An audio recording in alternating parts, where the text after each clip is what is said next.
welcome back to Belle's OT Corner. We actually are already up to our final episode in our motor skills season, and in today's episode we're going to be digging into fine motor skills and what that means for occupation engagement, what that means in terms of a development perspective, and just what's involved within our fine motor skills. And before we get into this, I just want to take us back to our first episode in this motor skills season, where we talked about our motor skills being a way for us as individuals to interact and engage with objects around us, with people around us, and find ways to interact with our world. It's the same thing for our fine motor development and our fine motor skills. It's all about how we can figure out ways to touch different objects, reach out, hold things. As I get a little bit older and my skills get a little bit more precise and my fine motor skills become a little bit more refined, that's when we can then do some slightly more complex things. Maybe I start to do buttons. Maybe I do my cutlery because in the background I've got that bilateral coordination where I'm doing both hands doing different tasks. And then as we get even older, we get our handwriting and our typing. We get things like shoelaces, and so we get more and more complex movements that we're able to complete because we continue to refine some of those fine motor skills as such. And so I want you to think about this in terms of thinking about a child's development. And so when we have a baby, for example, 0 to 6 months sort of age-ish, and you see these babies and they might reach out for something but not really be able to grab it and kind of flick it towards them instead of actually grabbing it with their fingers. They might rake it towards their body and then squash it against their body to hold it. And then they might develop that a little bit more and then start to hold things in what we'd call a palmar grasp, where I'm using the palm of my hand against the object and then my fingers are wrapping around it to stabilize it. And once they get really good at that, we see them start to bring that object out. And so I start to use just my fingers to pick up. And so you can see these slight little progressions and changes in how I can hold and use my fingers and use my hands to interact with an object around me. Then we start to look at things like we might begin to pinch something. Initially, I might pinch it with 3 or 4 fingers and eventually build it down to what's called that pincer grip or pincer grasp, which is where I'm using my pointer finger and my thumb to pick up an object in isolation without needing to use my other fingers. Then we start to see them start to use both hands together. Maybe we're clapping, maybe we're banging blocks together, making a lot of noise, tipping things out of containers. And then again, we refine it a bit more and we start to see kids that are then involved in using a tool for a purpose.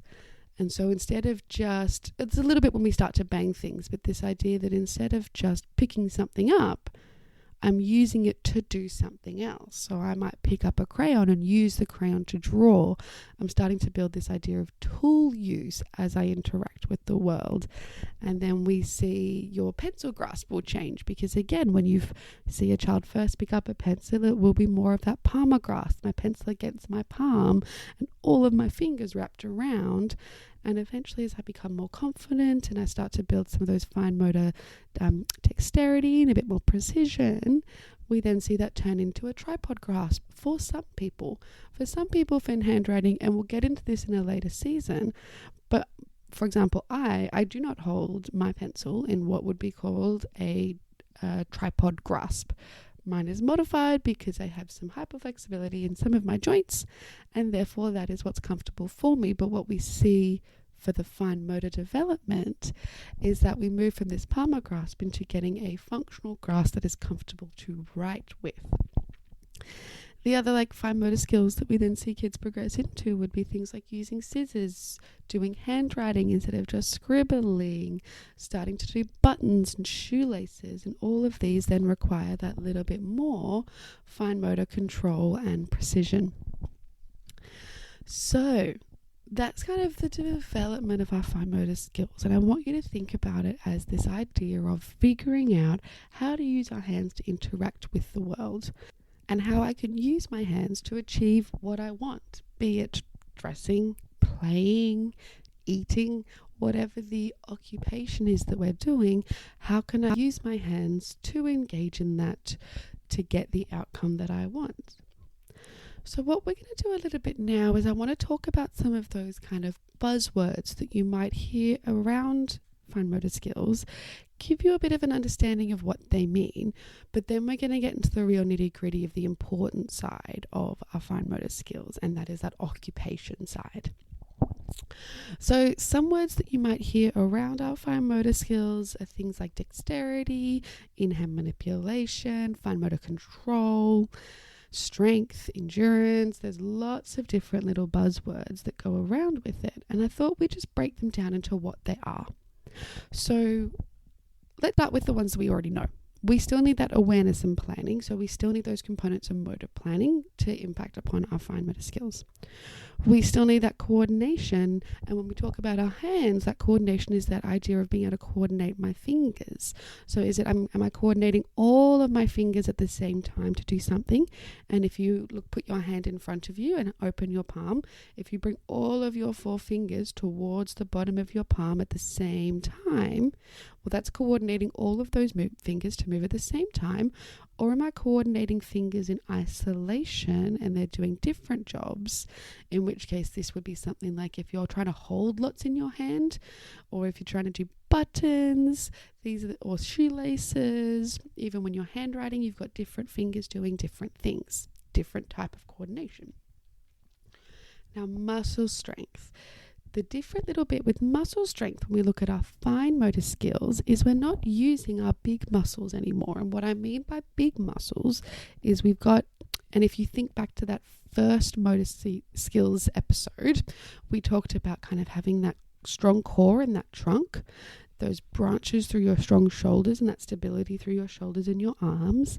And now we're talking about the leaves and that control in your fingers. Now the difference is these are not big muscle groups. These are smaller muscle groups. And what we have is our intrinsic muscles in the hand. And what that means is it's the muscles that run up and around your fingers that support your fingers to be able to bend and extend, or flex and extend. And then you have muscles around the base of your palm, and these are slightly bigger muscles. And so when we think about muscle strength, it's about being able to use the strength of the fingers the strength of the muscles in your fingers and the strength of the muscles in your palms to coordinate the movements that you want.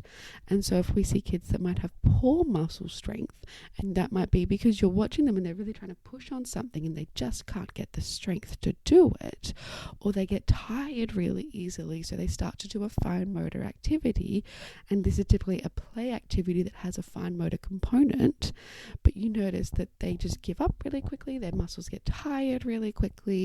And so then we can look at how we can help support that strength side of it, which we'll get into in a second. But that's what we talk about when we kind of talk about the muscle strength associated with our fine motor skills. Then we have our manual dexterity. And this is, when we talk about manual dexterity, it's all about kind of our precision in tasks. And so our manual dexterity is how we group all of those different components together to then be able to execute the movement that I want to do. And it's about that precision in our fine motor skills and how we can coordinate my fingers in a very precise way, or to the level of precision required for the task that I'm trying to do. So for example, if I'm trying to just pick up an object, I could either pick up something with a pincer grasp, so that's that pointer and that thumb, and that would be quite a precise way to pick it up. Now truthfully, I can pick up that same thing by putting my palm over it, pulling my fingers in and keeping it locked in the middle of my hand. Both ways to actually pick up, but one would be more precise, and one we're using more manual dexterity to pick something up. And what's important is there are some tasks as we get older that do require a higher level of manual dexterity to be successful, or some other supports in place. And the last one that I want to talk about just quickly is something that you might have heard, which is called in-hand manipulation. Now, in-hand manipulation is all about the idea that if I have 2 or 3 things in my hand, and my easiest way to explain it is if you have a couple of different coins in your hand, that you don't need to put them all down to pick up the one that you want. You can roll them around in your fingers. If they're stuck in your palm, you can use your fingers to bring them up to your fingertips without needing to put it down and pick it up between your fingertips. It's the same idea that if you pick up a crayon, for example, or if I have a pen or a pencil, I can pick it up, but then I can swing it around in my hand and I can move it around in my hand to get it to the position that I want to engage in writing. I very rarely pick up my pen ready for writing. I'd pick it up and it's typically in the palm of my hand, and then I use my fingers to tuck them over to then get to the position that I want. That's your in-hand manipulation. How can I manipulate an object within my hand without needing to put it down and pick it back up again? Now, the reality is that all of these skills are important. Yes. They all blend together. Yes. But, and I always love a good but what is most important is looking at the so what. And as I said at the very start of this episode, we want to look at the so what in terms of occupation. What are we trying to do? Where is this then having an impact? Where is the difficulty? And it might be that the difficulty is due to some fine motor skills difficulties. That's not a problem. But when we look at helping, we want to make sure we're helping and making it make sense for the child as well. So if you think of your child or a child in your class that you think may have some fine motor difficulties, I really challenge you to think about how you're seeing that. How do you know that they're having some fine motor difficulty? What are you actually seeing in terms of how they're engaging in these activities? Which are the ones or which are the occupations that they're having difficulty with? Is it at playtime that they don't want to do the Lego and they get really frustrated around doing Lego and they can't do their buttons? Is it that you're noticing that they find shoelaces really tricky? Or maybe it's that when it's lunchtime and they're having to open packets, that's what's tricky, because these are the areas that we want to help the kid with. Kids are really, really great. They're really, really clever in knowing that something is hard. And so they'll typically try and avoid it if it is hard. And so that's when we want to make sure, instead of just saying, oh, we're making your hands strong, we're making your hands strong so that you can do this that you find tricky. And obviously this depends upon the age of the child. If you've got a toddler that's just playing, we can just help with building in some more play activities that do have a fine motor component to it. But if you have someone that's in, year 1, year 2, when they have something that they find tricky, talk to them about it. I know these buttons are tricky for you, so let's get our hands warmed up. Maybe we'll do some little hand gymnastics first, where we're going to copy and we're going to see if we can touch our fingertips together. So my pointer finger and my thumb, and then my middle finger and my thumb, and then my ring finger and my thumb, and I'm going to move all the way down and I'm going to come all the way back.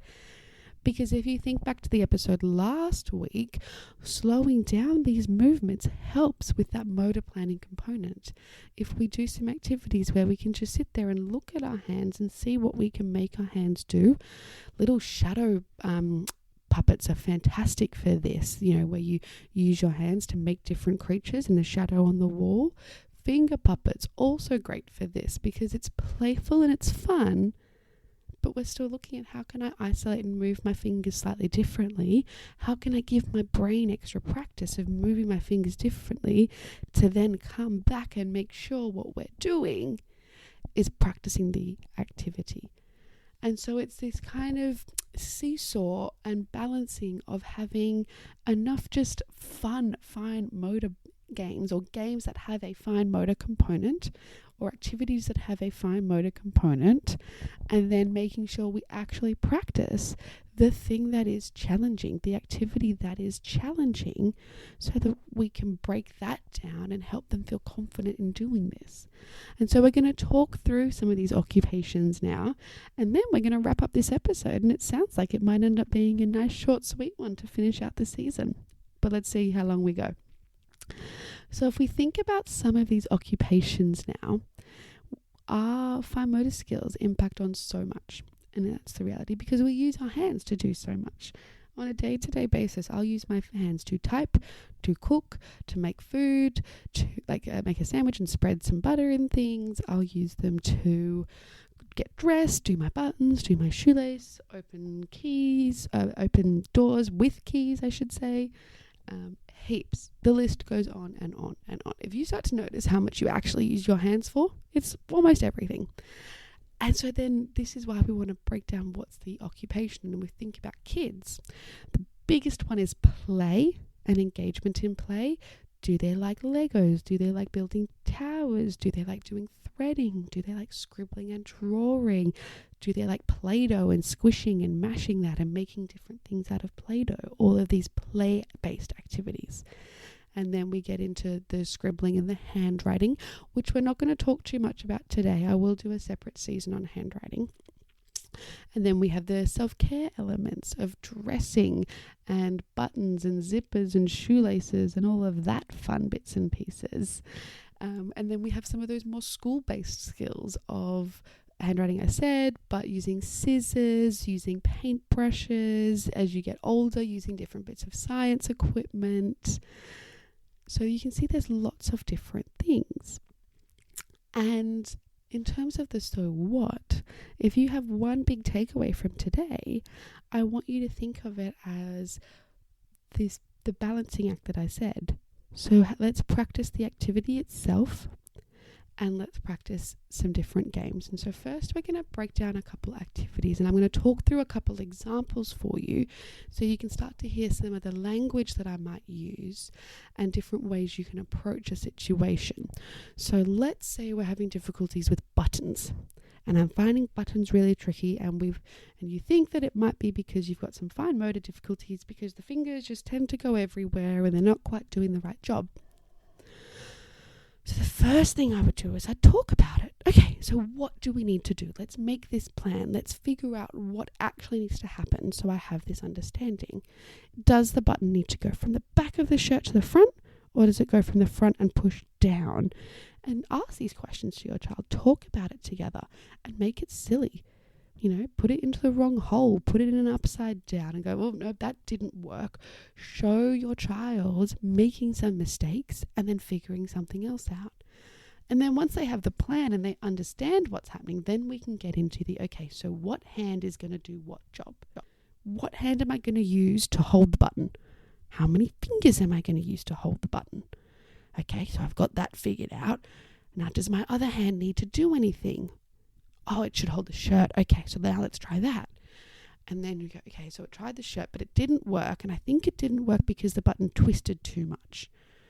And it got a bit spun around and stuck. So can I hold the button in a different way? And this is where you might then model a different way to hold the button to then be able to go, okay. Or if I didn't push hard enough, okay, so how long do I need to keep pushing for this button? I need to keep pushing it till push it's all the way through and I feel it slip away from under my finger. Or am I going to push it through just a little bit and catch it on the other side and pull it through? Both totally appropriate ways to do buttons. But you see how we can start to talk about it and be quite explicit in terms of what are my fingers doing? What do they have to do? Which fingers am I going to use to hold it? How am I going to hold it? How much do I have to push it? Links back to bits of those motor planning bits from last week, but also some of those bits around making sure I'm using my strength. And if you then notice that actually at that point in time it's too strong and that your child or a child in your class can't push the button through, well, that's when we can go, we're going to flip to the other side of this balancing act and we're going to help build in some more activities in your day to help make your hands strong so they can get stronger and stronger so that we can do your buttons by yourself. But we still need that bit of practice so I understand the why. The why is so important. So that might be an example for buttons. Let's think of another one. Let's do one for Lego. I love Lego. So let's say the child's having difficulty with Lego and they're trying to build a tower, but they're just using one hand, and every time they try and push down on it, it keeps on slipping off and it's not working. Okay, what are we going to do? What are you building over there? Oh, you're building a tower. Fantastic. How should we build this tower? Oh, we're going to put them on top of each other. And then what do I have to do? Do I line it up like this? And I might misalign it deliberately. And then if they can go, no, not like that. Okay. Do I align it like this?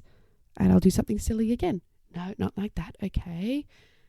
Where does it go? Oh, I have to match the dots on top with the dots underneath.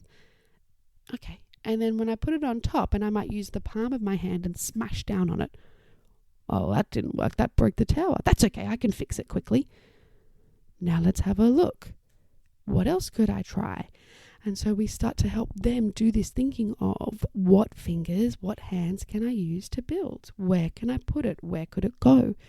If it's a tricky one that I'm trying to open, do I use my fingers tips or like my fingernails to get in to split them apart a little bit? Or can I hold the tower in my hands and snap it like I'm trying to snap a twig? What's the best way to break the Lego blocks? Because that can typically be the hardest part of Lego, is actually breaking it back down once you've built it. So see how in both of these examples, what we've done is within the activity, within the occupation that the child is wanting to do or finding tricky to do, that's when we can then break it down and have that slight focus on, okay, so what are the fine motor movements that I need to do to complete this, so that we can help with a bit of that dexterity and help them start to figure out, how can I use my hands to complete this activity? And so then we have the other side of our balancing act, and that is just looking at building in or having opportunities for your child or the children in your class to do fine motor activities throughout the day. Now, I'm sure teachers, you guys are all over this. You do a really, really good job of building these in, but this just might be some other ideas or some different ways that we can look at things that you're already doing within your day that we can tweak a little bit, or some different fine motor activity ideas.